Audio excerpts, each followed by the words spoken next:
Okay, so the business in your craft and the craft in your business. So everybody actually starts with a skill. Basically, the starting point is always a skill. And so I'm just going to start with something now. You know that there is only one product basically in this world, and we will talk about different aspects of it as we go on. I'm tempted to talk about time, but that's not what we'll be talking about today, as it regards the business in your craft. I'll just talk about the one product that everybody is selling, and that is skill. Skill is one product. So when your skill is rendered, it is called service. When your skill is packaged in an object to give out to people or to sell to people, it is called a product. So when your skill is packaged in an intangible way, such that it's not something people can hold or see, but is something that stirs something on the inside of them, it's called an idea. And looking throughout the whole world and the scenario and the timeline of man, it has always been skill, either in product, in service, or in idea. And the topmost part of it is that idea because it's not common to every man. It's only the people in the upper echelon. Those are the people that appreciate ideas. So when you talk of you wanting to build a city where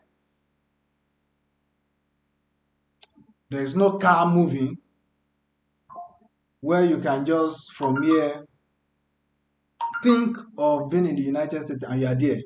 Bam. Where you are thinking of doing something without any of the regular things that we do today. That's an idea. That's something that will spark something up in the inside of somebody else and will be like, oh, we can do this. What is it going to cost us? Let's get into it. Idea can be somebody wanting to do a business, for instance, but don't know what to do. And you from nowhere, you just look at the environment and say, oh, nobody's doing so thing in this environment. What if you do that? And they're like, oh my goodness, I never thought of that. You just gave me a business idea. It can be that simple, but usually it's not appreciated with the common man. Like most of the people around you, it's not common with them and it won't be appreciated. But when you talk with people who have gone high and above the level where what they want is their daily bread, then you can begin to sell when your skill is in the level of giving it to people as ideas. Now, I said when it is rendered, it is called a service. When you package, when you paint a house for somebody, that's a service. When I go do plumbing work for people, that's service. When you go install solar stuff for people, that is service. When you go teach people, that is service. When you do data analysis for people, that is service.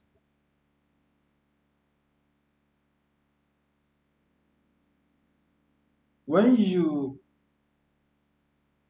sell your course to people when you like your training, how to graphic design 101, your graphic design manual, your installation manual. This is how you can do your solar works in your own house. That's a product.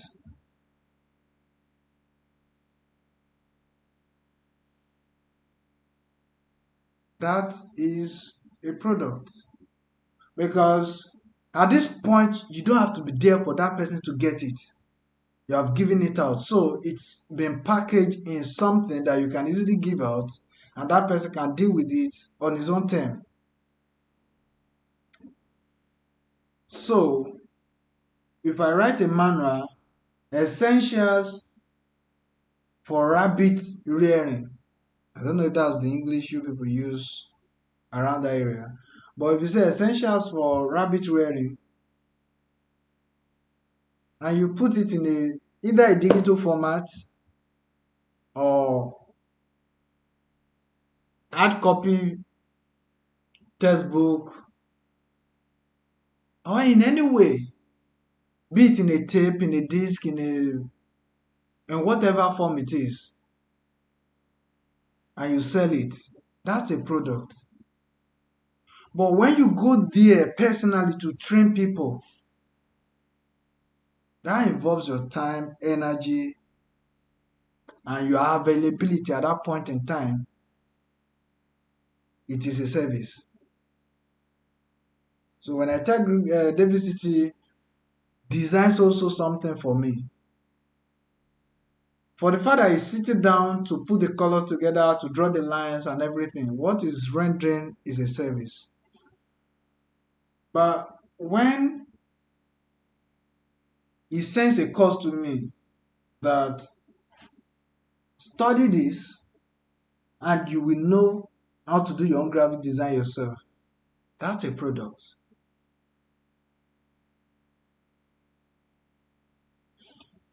When you say essentials for color mixing or how to get the best of your house painting, I'm just trying to create topics in my head with the name you can give any product you're doing. That's a product. So other painters can come and buy that book and say, okay, let's know what this guy is saying. That's a product. But if you have to be available with those guys to paint the house, to map the house, to sketch, to do the drawing and stuff like that, that's a service. Now, when you do all of this and you put them together, it all boils down to the skills that you have. So your skills now have different uses. We have talked about when you package it, when you render it, it's a service. When you package it into something that's a product, when you use it to spark something in the inside of people, that's an idea. Now, there is a time where your skill is to make people do what they don't want to do, and that is sales. In some aspects, it will be influence. Sales influence, being charismatic and stuff like that around that area. As a skill, they are secondary because they depend on something or they depend on an initial point or an initial phase of your skill. So if you don't package your design skill as a product, you can't convince people to buy that product. I'm saying if there's no product to sell, then there's no point for sale.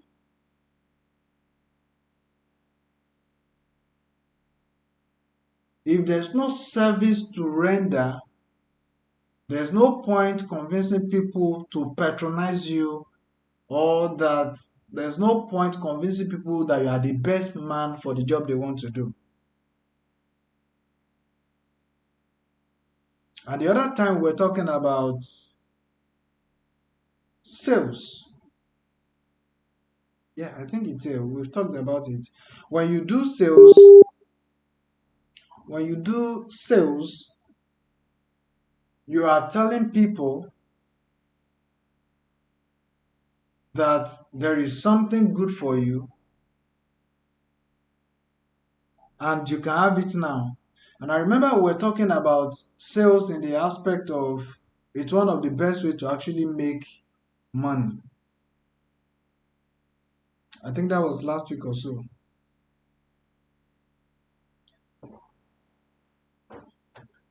So we were talking about you can either produce or sell. And the third part is you can actually be both producing and selling at the same time. Now, when we talk about the business of your skill or the business in your craft,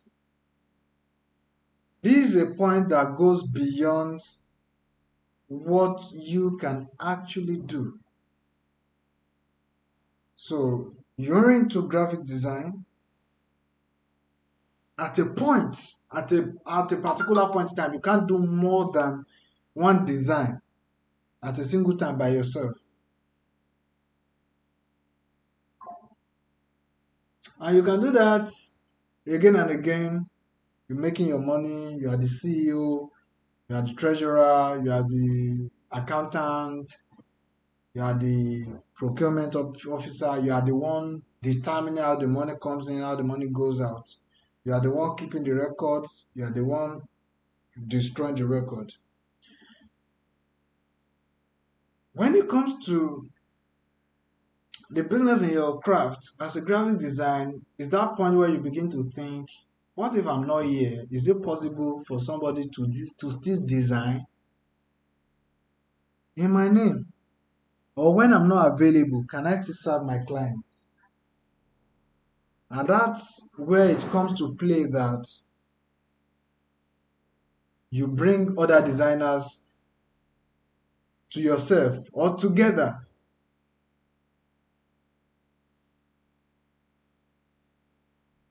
and they begin to do those work even when you seem not to be available. So you can be a painter who paint house for people, but a time comes where you know that you have to put system in place where other people can actually do the work in your absence, and it will still be your work.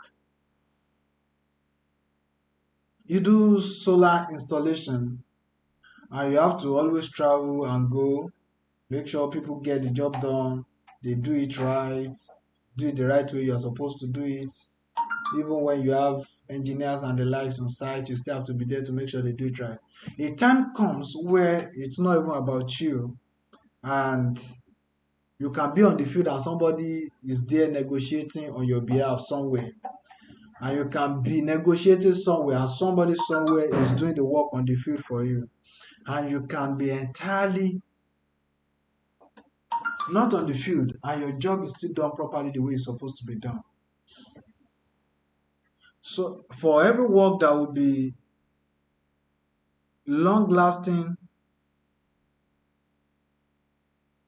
and outlive you, you must come to a business side of it, irrespective of whatever skill you have, even up to your speaking engagement. When you speak to people, when you talk to people, you motivate people, they call you for engagement and things like that. Until you make a business out of it, that is when people approach you, they approach you as a business, not just an individual. There will be a limit to how well that business can do or how high you can grow with that business.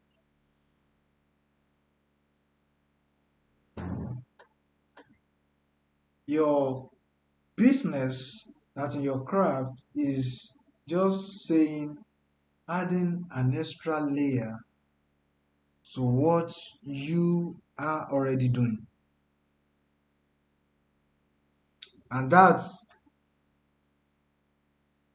saying on your own, you rain rabbit, and for what it takes, the time it takes you to raise 10 rabbits all by yourself, consider that, say, it takes you every day to be there 3 4 hours, and if you are not there, the rabbit will have problem and stuff like that.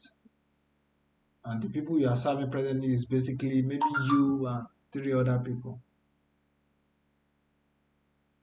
By the time you want to make a business out of it, you have to bring in other people who will be there when you will not be there. People who can take care of those rabbits so that when you are not available, the rabbit will be fine, your production will continue, and you can be rest assured that everything is fine. When you do business of your skill, it's an area where you're already an authority in. So if you want to do painting, for instance, you already know what the paint look like, what kind of paint is good for what kind of house, what kind of environment is good for a particular type of paint, how much it costs to get a paint,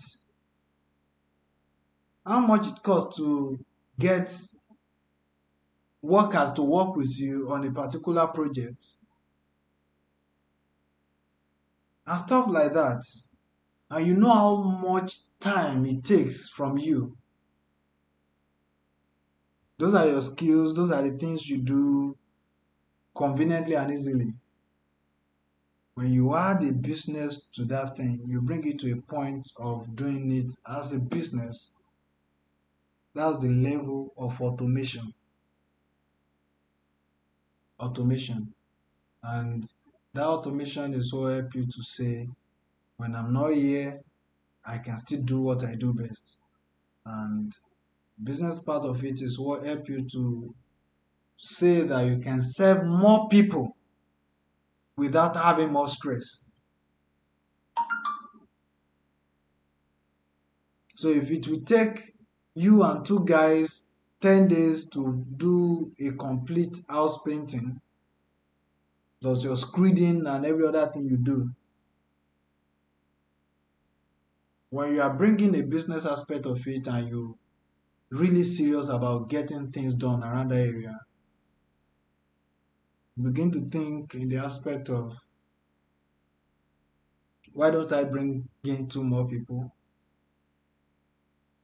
who can do this in my absence? So that from meeting with clients to getting the job done on site, if you're unavailable, your business can still be done. The work can still be done and your client will be satisfied. So it's just adding a layer, getting better, and improving your business in such a way that it now goes beyond you. When you are not available, the job is done. When you are available, it is done. When you're not available and the job is done, your quality is not compromised.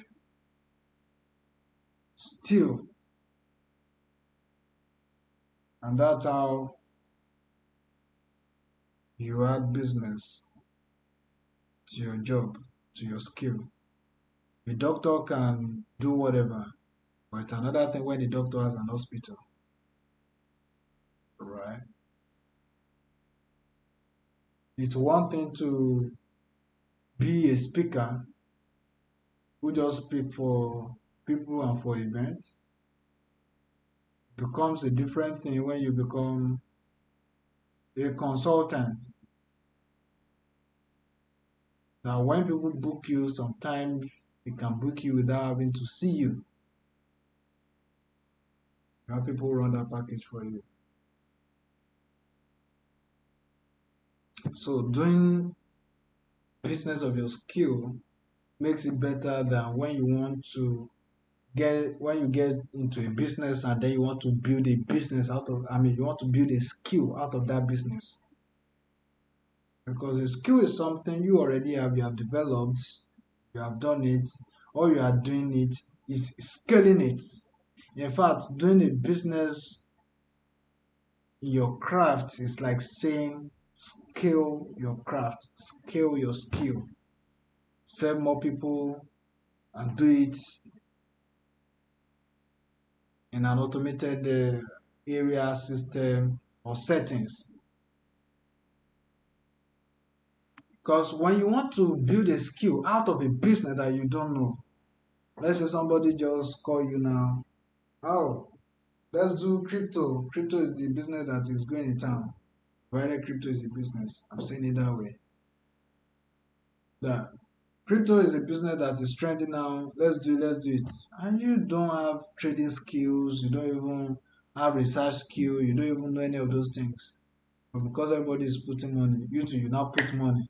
Now you have put money, you now want to build a skill, you now want to go and learn trading, you now want to go and learn research skill and some of the stuffs like that. It will burn your hand, it will burn your finger, it will not. In fact, it will be too late a time for you to start learning those things. So it's easier to develop a business from your skill than it is to now develop a skill from a business that you're just jumping into. So what am I saying is, for any skill that you think you have, you can always scale it.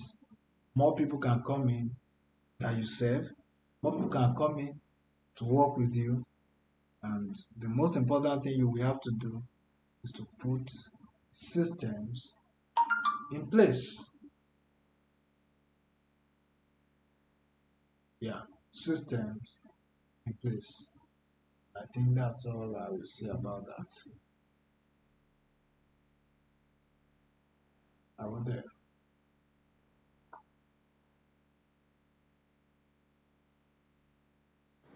Yes, we are here with you. Good.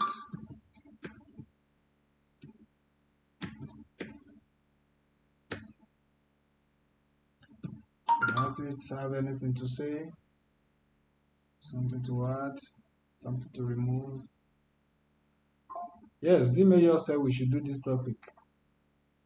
Is this clear in any way?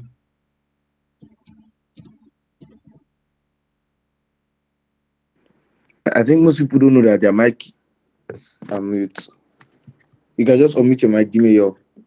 You can unmute your mic. You can unmute your mic. mi mo mọ̀ pé mo mute mic mi gbogbo àwọn tó ń sọ ló ń yé mi ó ń wọrí ló ń gbé tí ọ̀tún wọlé kò dẹ̀ gbà tó sì jáde. Ọpẹ́ Folúwa. Give me your. With the rabbits. ṣé dímẹ̀yọ ti gbé ni àbí. Give me your. Unmute your mic. Unmute your mic. Give me your. I was the one that muted. Give me your. Ondolo fi unmute mic.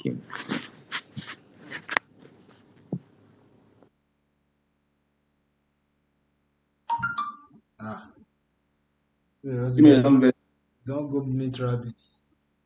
I believe me, the Lord. Give me your no deal with us.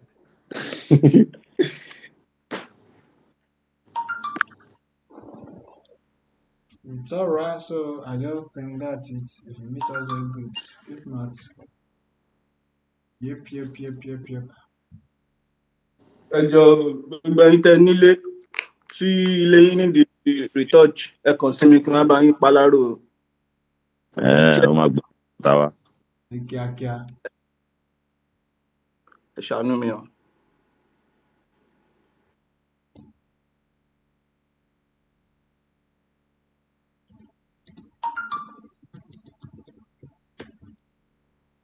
David, thank you very much for this talk this morning. Though I'm going late, but Eshegun. Honestly, thank you. Me, I'll still come and see you personally. Okay, Trio is already here. Bàbá mo ń bọ̀ lọ́dọ̀ yín o. Yóò wá kiri. I went to get One week mo lọ wá lò. when you were talking, I was on the road.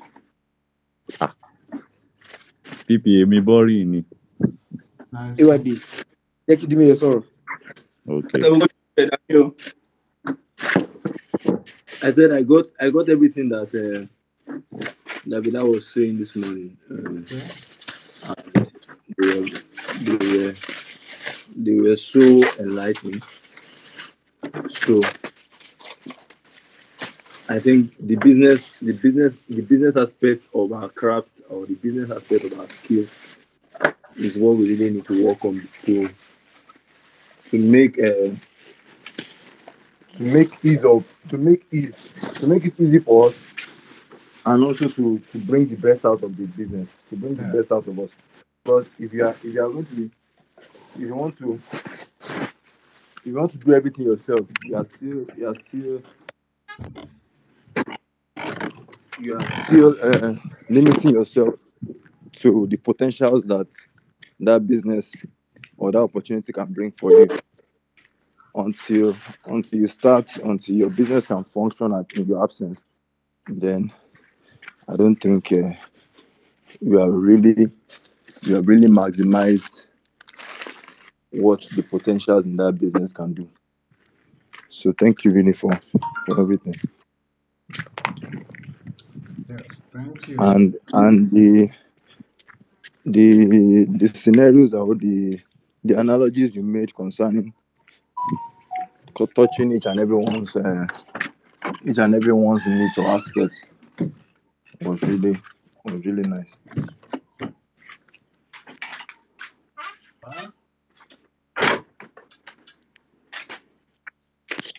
Some people will say if you cannot walk out of your business for 90 days and it runs in your absence, that you are still very much self-employed.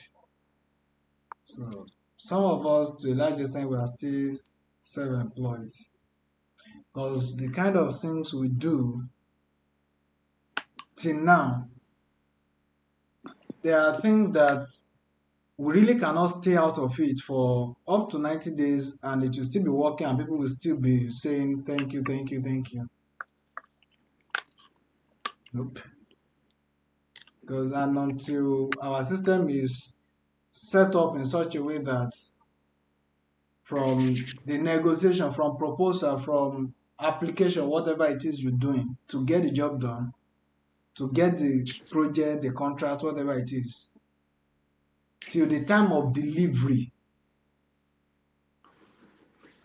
if those cannot be done in your absence, it means you are not in the business yet.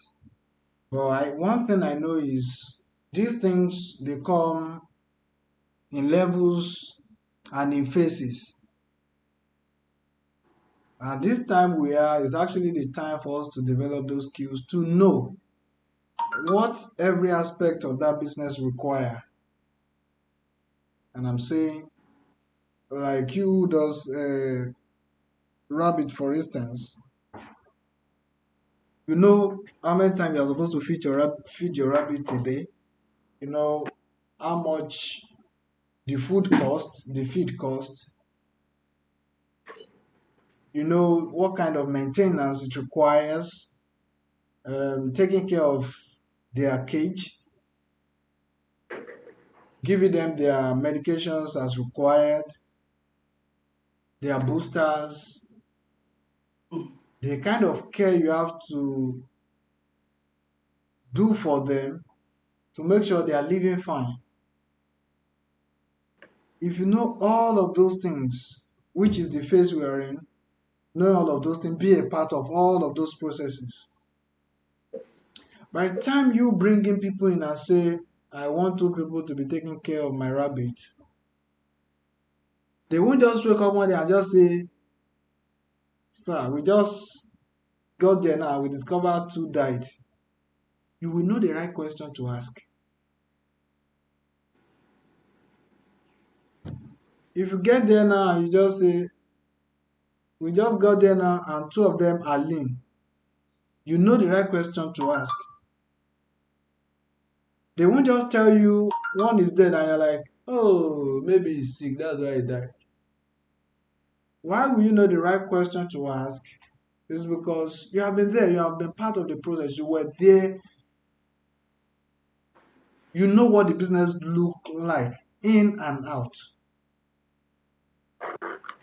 Now that you are scaling it, nobody can just come and say something that you did not see happened and blah blah blah blah.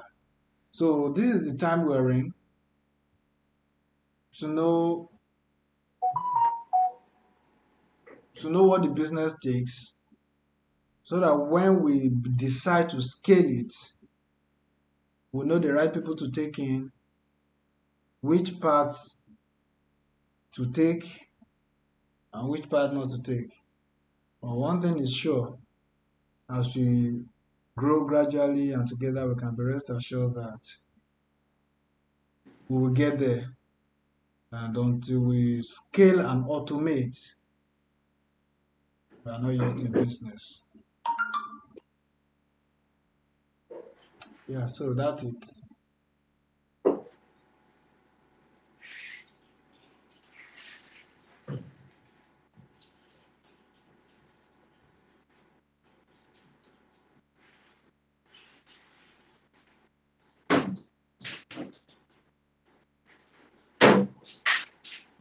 Yeah, anyone say something?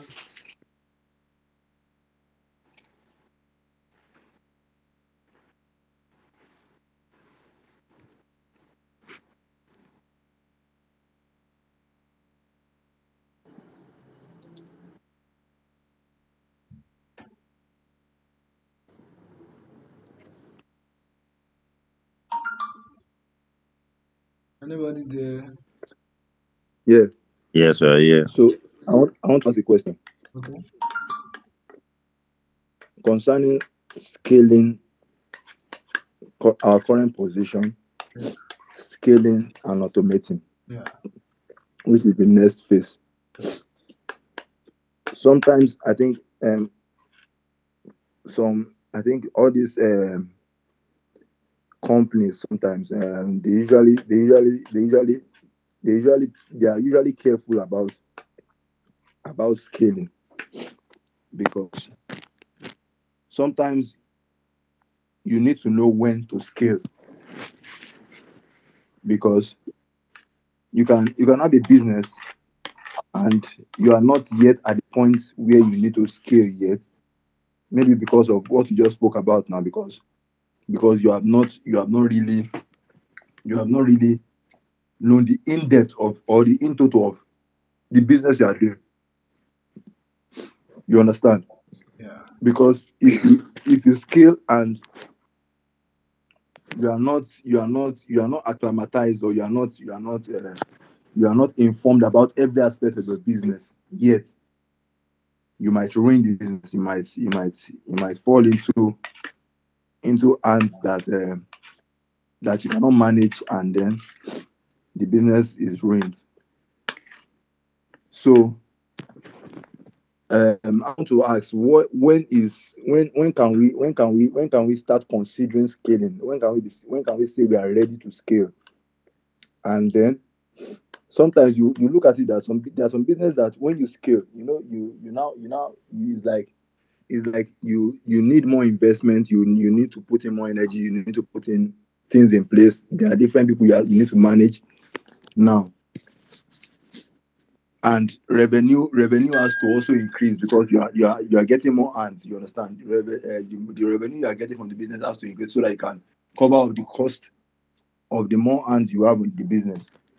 You understand? So concerning scaling, when can you say someone is ripe, or when can you say someone is ripe to scale, then to talk about automation? Scaling should come, I think, at two different levels. For people who plan business from the start, who didn't just come by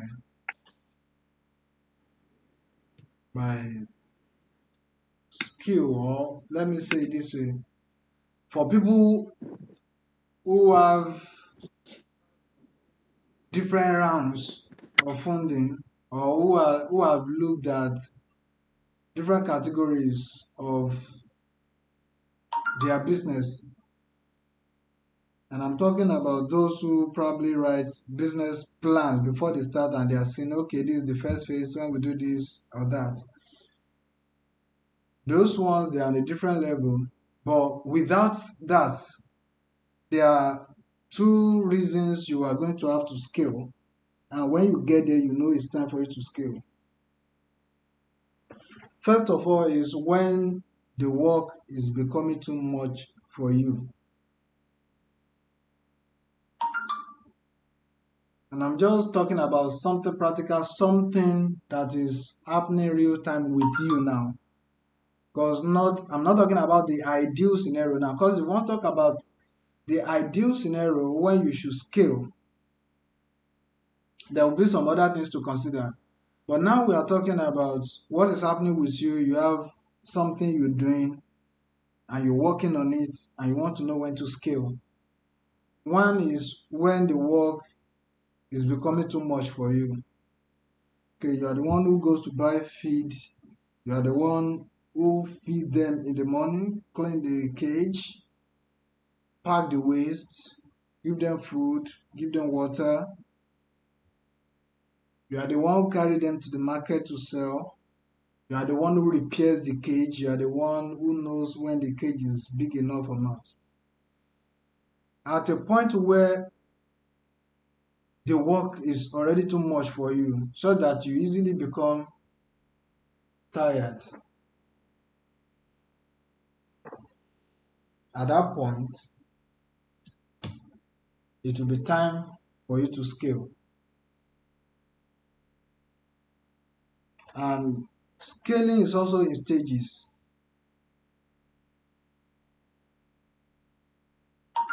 There are times that what you need is just one person joining you to make the work easy. So it's a gradual process. There, you just first of all you're working, and then you discover that, oh, this is too much. If there's one person, this will be easier, this will be better, this will be faster. That's when you bring in the first person, for instance. So, and that leads us to why you actually scale in the first place, which is you focusing on the things that matter. Say your rabbit farming, there's a kind of rabbit you want to produce. And say that kind of rabbit requires some kind of special formula in their feed.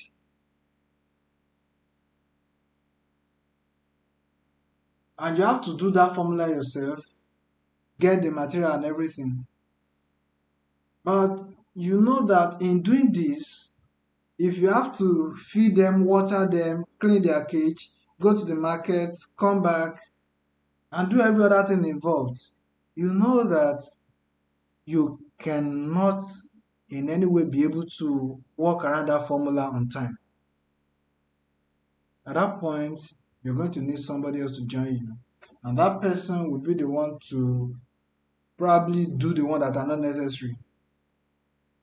Feed the Give the food to the rabbits at the appropriate time, clean the cage, water them, monitor them, see if they are doing alive, chase any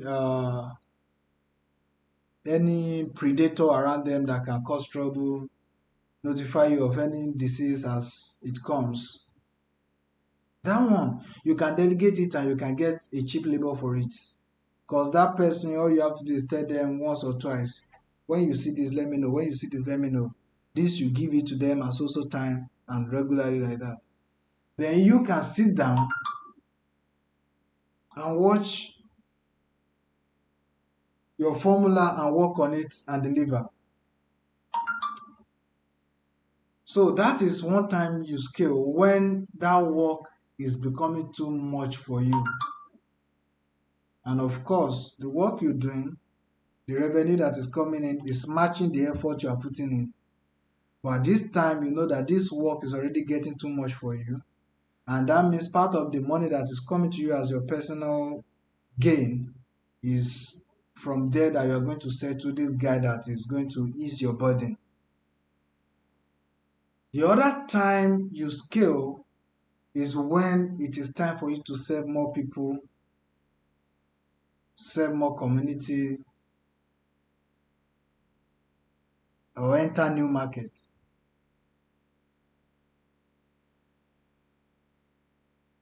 It then means if you have been treating this thing as a business, you must have had some money in place over a period of time. Let's say you've been doing your rabbit for over 1 year and you have sold, say, 20 rabbits, for instance. For every time you sell a rabbit, altogether, the amount you are selling it should cover the cost of raising that rabbit from the time you bought the rabbit to the time of sale. So if you bought one rabbit for 1 naira, from the time of purchase to the time of sale, you have spent, say, 20 naira, including the feeding, the cage, the maintenance, the medications, and everything you did. Everything is now 21 naira. It will be wrong for you to sell that rabbit for 20 naira. So the minimum you can sell is 22 naira. And depending on you or what percentage of profit you decide to make on your rabbits. But at least there must be a profit. So when there is a profit on it, from that profit you have something set aside. So when it is time for upgrade or scaling, you have something in your reserve to push into those areas. And your scaling will start from, like I said, from probably getting one more person. And when it comes to serving more people, serving more communities, it will mean you getting a bigger cage or something, or moving them to a bigger environment where you can rear them easily and comfortably. Now, if the upgrade and the scale you want to do is something big, and you are considering your automation such that you can easily employ more people and give people order what to do and they will know what to do, then there is what we call OPM, other people's money, right? And this is where you know that you're ready to let go a percentage of your farm, or you give a percentage of profit to whoever gave you the money. If I need 10,000 naira, $10,000 to build Smart Edge, for instance, and I'm taking that $10,000 from you, it's either we are talking on equity terms or we're talking about a percentage increase on your money that you are going to get at a particular point in time. I'm simply saying that when you are scaling and you are considering funds and resources, it's always better using other people's money. Because when you use other people's money, your own can serve as a backup, can help you put your mind at rest, and especially when you now have family to take care of who depend on you, then that can be their security. Then other people's money can run your business. As for you to know when to scale, it's one, when the work is now getting too much for you to do, when you discover that you no longer can do everything, and two, when you need to serve more people. And I'm distinguishing the second one from the first one because there are times that you're serving a particular set of people, you start serving a particular community or a particular market, and the work you are doing is very okay and you're serving them conveniently. and the work does not really seem to be choking you.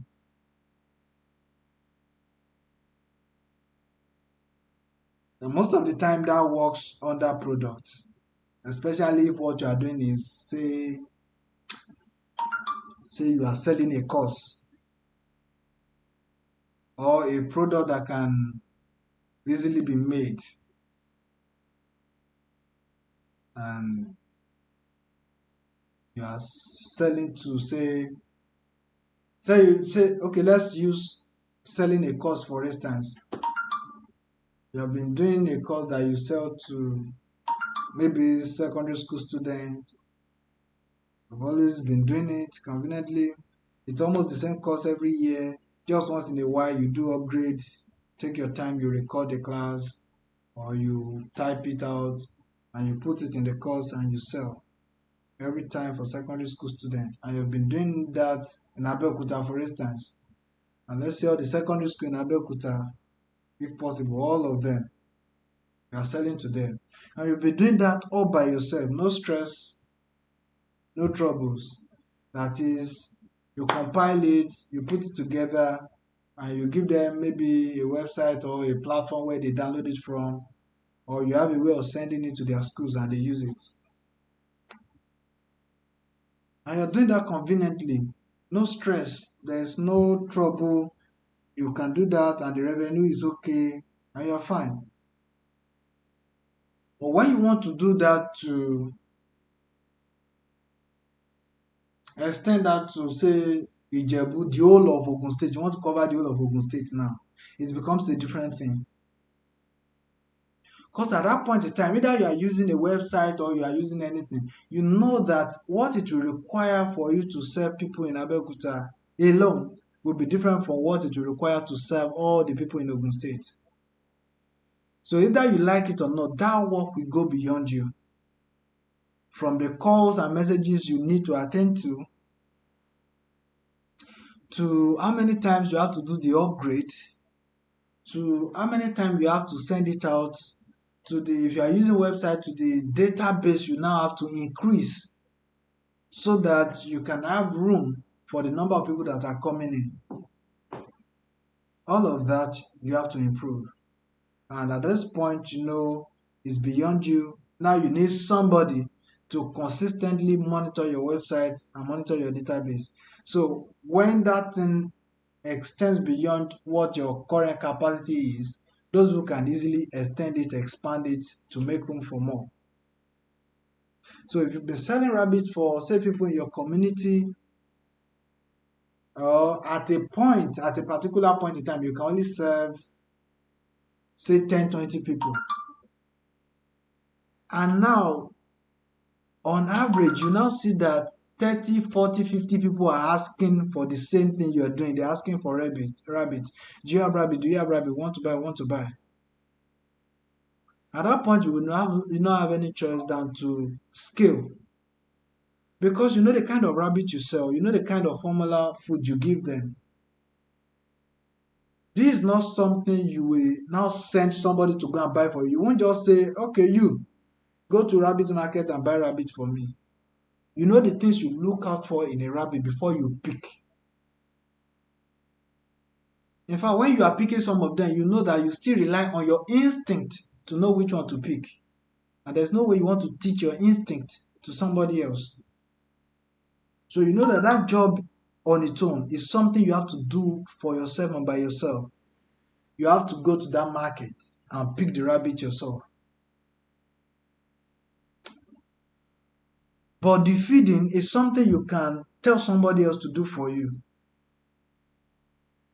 You have made the food already, their feed and everything. So it's something you can tell somebody, guy, feed these things 3 times a day. You do it at also time, you do it at also time, then you do it at also time. All the time while they are doing that feeding, you are outside doing something else, probably in the market buying the rabbits, in the lab or your feed room or workshop where you are mixing the formulas, or on a call with some clients who want to come and buy rabbits, and you are discussing with them how you are going to send that rabbit to them and stuff like that. So the things that matter at this point are the things that you are going to have to do, and then delegate those ones that every other person can do for you. So in attending to matters in business, we have what is urgent and important. Then we have what is urgent but not important. Then we have what is important but not urgent. Then we have what is not important and not urgent. So on your table, you first leave out whatever is not important and is not urgent. You leave it out. You delegate what is important but not urgent. Why? Is because you can still have time to tell people how to do it and they can do it for you. What is urgent but not important, you can delegate that, because whichever way they do it may not really matter. But you see what is important and urgent, that one you do by yourself. Why? Is because it has to be done on time and you don't have time to be communicating and teaching somebody how to do it. Then it's important because how that thing is done can determine what happens to your business. So before you attend to any other thing else, you want to make sure that you are the one handling what is important and urgent. So once you do that, every other thing can be delegated and you can be rest assured that your business will go places that way. So when you scale, you look at this point in time, is this work going beyond what I can do by myself? And two, are there more people I'm serving? So the more people you're serving can come in two ways. It can be by increased demand. That is, people are just coming more than you are prepared for. And the second way it can come is by you taking the initiative of moving to a new market to serve a new set of people. And in that way, I'm saying you have been selling rabbit to Abeokuta community, and you have been doing that conveniently, easily, without stress. But this time you think you can actually take your business to another level. Then you decide to include Shagamu, you decide to include Ifo, you decide to include Ota. Irrespective of how easy it was to serve people in Abeokuta, if you are going to move into those areas, you know that you are going to need more hands and more resources, and that's when you scale. I hope that makes some sense to you.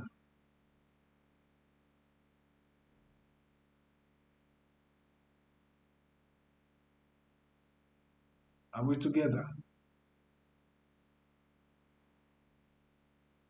Yes, we're together. Yeah.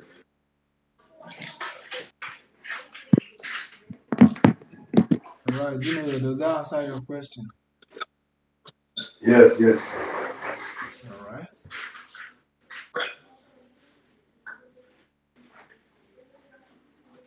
So, any other thing?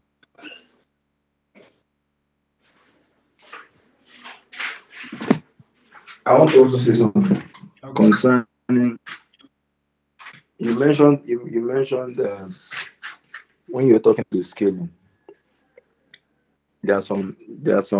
I want to also mention something about empathy in business. Okay. For example, maybe I'm a rabbit farmer now. As a rabbit farmer, Yeah. and I get demands for rabbits, Right. but at the point I now got a demand that is higher than my capacity. You understand? Yeah. And people know me for selling quality rabbits. Yes. People that have been doing business know me for selling quality rabbits, know me for selling healthy rabbits. Yeah. But because I got a supply or a demand that is higher than my capacity, Yeah. I go out of my way to meet that demand, Yeah. not considering the standard that I'm known for. Without. I say not considering the standard that I'm known for. Okay. So instead of telling my customers that okay, I won't be able to supply as much as this Yeah. from my farm, you understand? Yeah. I now go out of my way to get rabbits from other farms, Yeah. which I know that they are not up to the standard of my own rabbits from my own farms. Yeah. You understand what I'm saying? Yes. So that's where the empathy is coming from now. How can that how can that how can that be remedied, or how can that be sorted? Because you know I want to make supply, and I want to meet my target. I want to meet the the demand that is coming. But the capacity is It's not not there there. It's yet. not It's on not up to ground. that standard. Yes, it's not on ground. And I don't want my customers to look at me as someone that is not serious, or someone that is not ready for business. Yeah. Because if I tell them that I don't have that capacity yet, Yeah. they might go somewhere else Yeah. and might not bring such opportunities to me again. Yeah. And I also don't want to compromise my standard. Yeah. So how can that be sorted? One thing I always try to do when I find myself.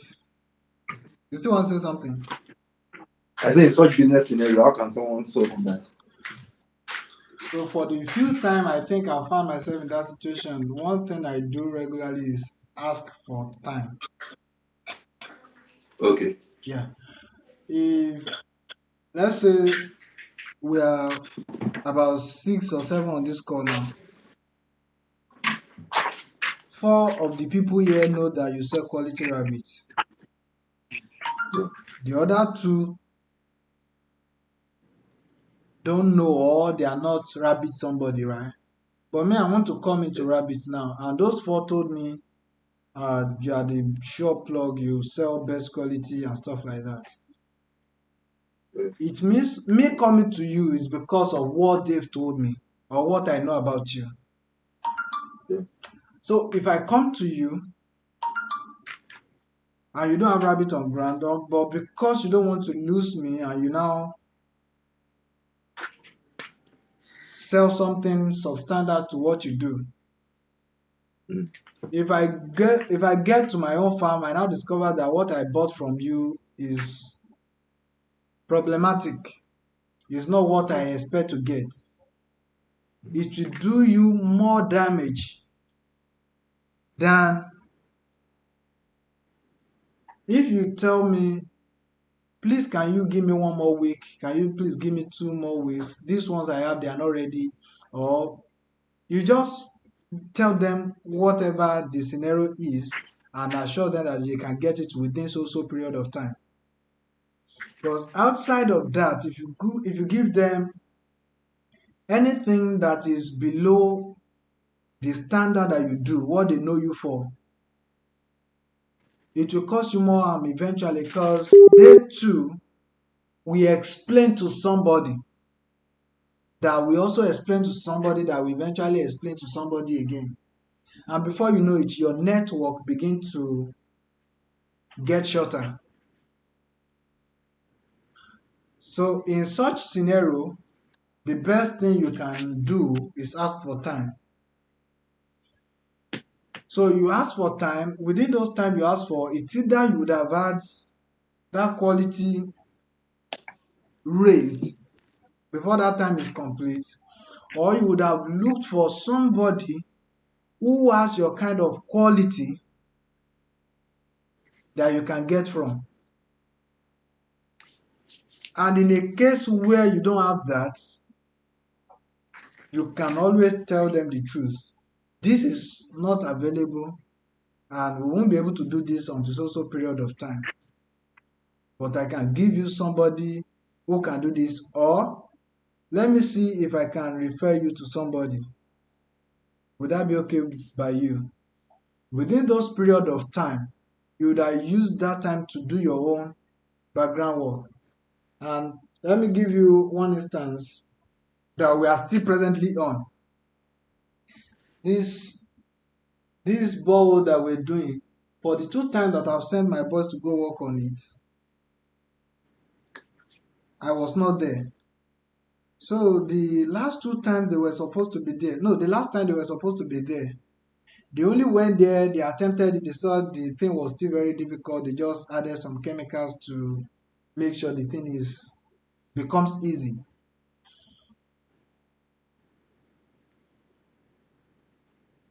So the last time that they were supposed to be there, one of them traveled and they did not tell me. And I thought they were there. They were not there. So they called me from that house that I said my people will be there. They were not there, this and that. I told them to give me some time. I called them. They told me what happened. So I called them back. I apologized, first of all. And I promised them that we're going to be there on a particular day. So on that day that we're supposed to be there, those guys are still not ready. So I had to go there myself. And I met them. I said, this is what happened. And I don't want you to see it as though we're just promising you and failing. So I had to come here myself and let you know what happened. So therefore, you have to give us till so time for us to come and see to it that your job is done. As much as they need that water almost immediately, they have no choice but to just calm down and say, okay, we are waiting for you. Please come and fix it. From my experience, it's always better when your customer can see you as somebody they can trust. And that will lead me to say something else that probably wouldn't have come out in this conversation. And that's the fact that, one, people don't buy your products because they care about you. People don't buy your products because they need it. They buy it, one, because they want it. Two, because they have a common ground with you. So the empathy you're talking about, it has to be towards that customer. And it then means that your customer has to, every time they look at you, they have to see you as somebody who have their best interest at heart. So when I tell you that, give me small time for us to fix your water, because with your water, when we do this, we can be rest assured that you're going to be able to use your borehole again. I know the amount you have spent is a huge sum of money, and we cannot allow it to go to waste like that. It sounds differently. They hear something like they would have said, something more that resonates more with them, compared to if I told them that you cannot be shouting on me. You have what you are doing, I also have what I'm doing. You are busy and busy. It will happen. Please, don't do this, don't do that. We will come and fix your water. In fact, it sounds differently and more comforting to them than me just telling them, we'll come to fix your water. They don't just need that reassurance. They need you to be on the same page with them. So they are the hero. It is your job to help them get to the destination they want to get to. So for somebody coming to you looking to buy quality rabbit and you don't have it on ground, you can ask them, I just sold the last one. Even if you did not just sell the last one, even if you have not had rabbit for the last 1 week, I just sold the last one. can you give me 2 weeks? Because I'm going to the market tomorrow. I'm getting new set of rabbits, and I just finished my formula that I will make for them.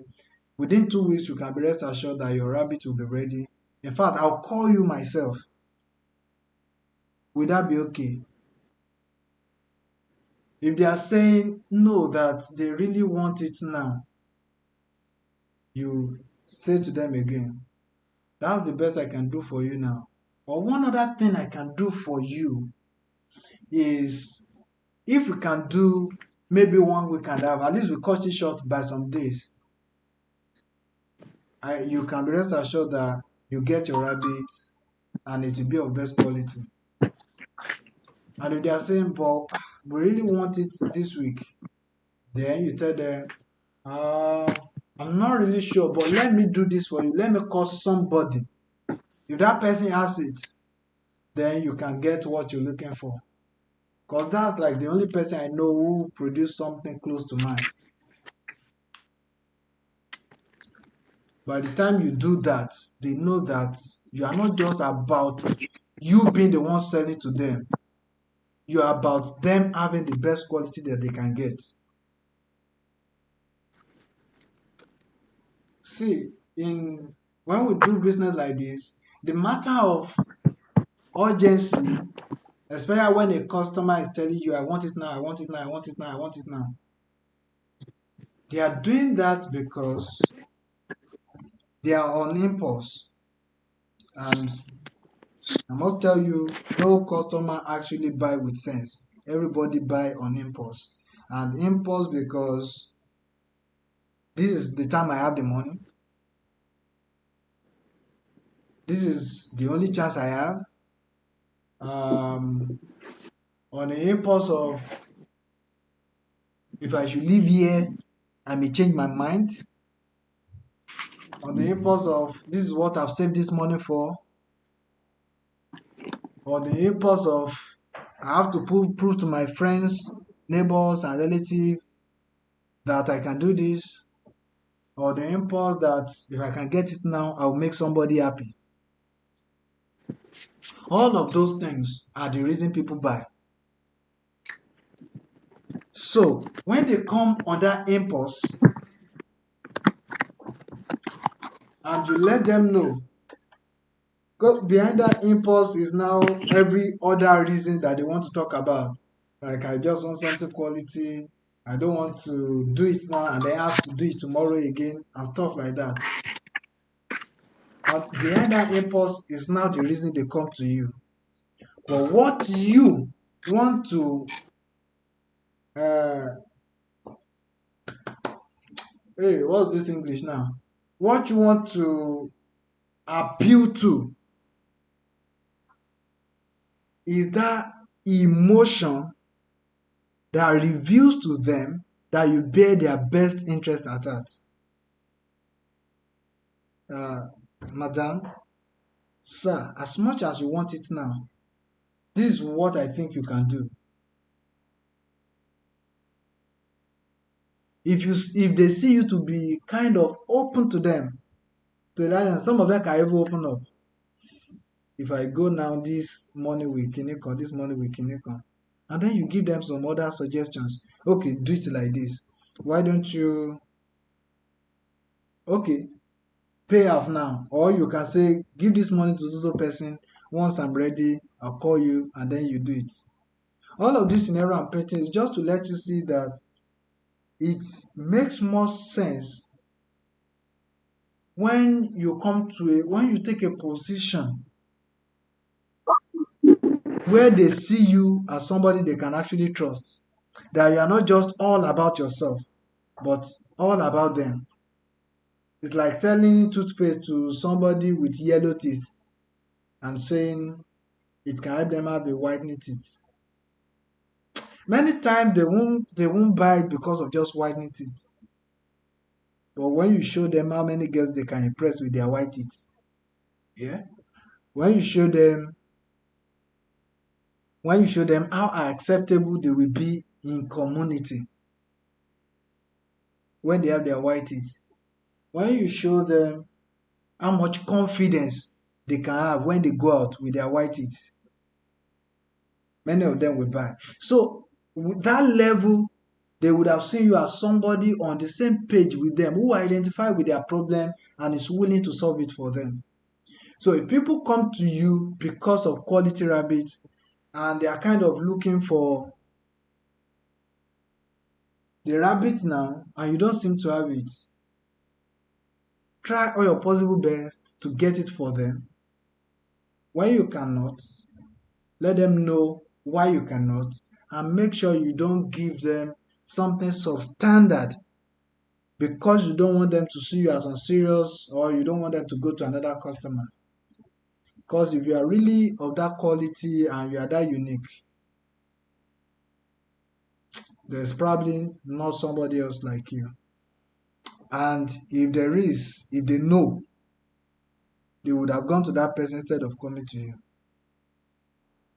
So that's it. So in a case when you find yourself in that situation, always try to buy time. Yeah, buy time. Once you buy time, you always have time to convince them and they will always come and stay back with you. Yeah, buy time.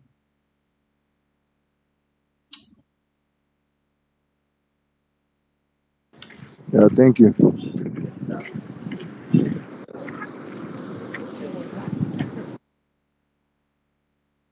Yeah, who again is saying something? Are we clear now?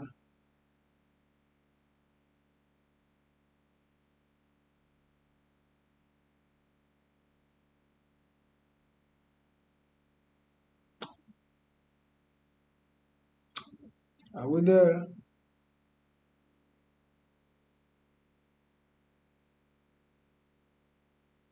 Yes, yes, we are here with you. All right. I'll just paraphrase what you said. This your last point in one sentence, and to be, um, never give your customers substandard qualities, substandard products. Instead, give them the best you can offer. Yeah, yeah, That's the point. Take home there. Yeah. that's the point. Yeah. So that's it. And the one more. Okay, somebody wants to say something.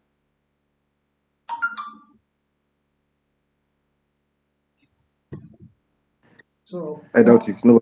Okay. So one more point I will just say it. I should have said it when I talked about those products and services. So I said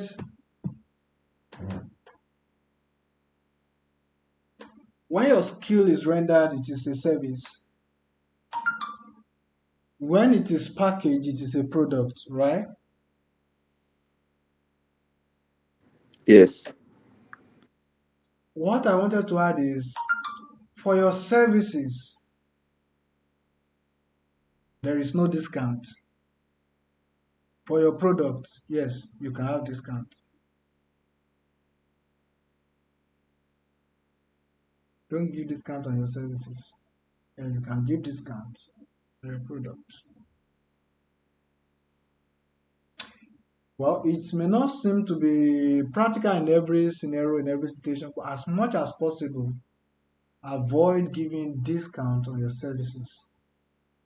But on your product, yes, can give product, you can give discount for a short time only, for a brief time, a discount of 10%, 5%, 20%, whatever on your product. But on your services, there's really no discount for services.